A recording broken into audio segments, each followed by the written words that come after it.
প্রশাসনিকভাবে শেষ হবে উত্তরবঙ্গ ঐতিহ্যবাহী জলপেশ মেলা। শেষ 2 দিনে উপচে পড়ল ভিড়। দুপুর থেকে রাত পর্যন্ত এই ভিড় দেখা যায় মেলায়। শুক্রবার ব্যাপক ভিড় দেখা গেল মেলায়। উল্লেখ্য, গত 8ই মার্চ আনুষ্ঠানিকভাবে এই মেলার সূচনা করা হয়। সূচনা করেন মন্ত্রী বুলুচিক বরাইক। প্রশাসনিক নিয়ম মেনে 10 দিন ধরে মেলা চলার কথা ছিল, আর সেই নিয়ম মেনে মেলার সমাপ্তি ঘটবে রবিবার। তাই অনেকেই মন ভারাক্রান্ত। অনেক আশা নিয়ে থাকেন এই মেলার জন্য, যেমন পুণ্যার্থীরা তেমন ব্যবসায়ীরাও।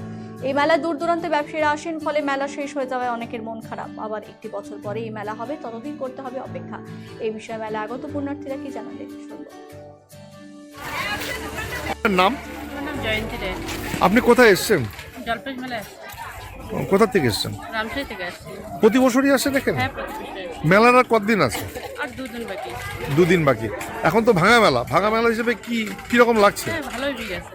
ভালোই ভিড়। আপনার নাম? বাবলু ভৌমিক। কোথায় আসছেন আপনি এখানে? জলপেশ মেলায় আসছি। তো জলপেশ মেলার কদিন বাকি আছে? 2 দিন বাকি আছে। তো কোথায় কোথায় ঘুরলেন মেলায়? তো মেলায় মন্দিরে ঘুরলাম, আশপাশে ঘুরলাম। আমলকির মশলা আগে হ্যাঁ লোকনাথ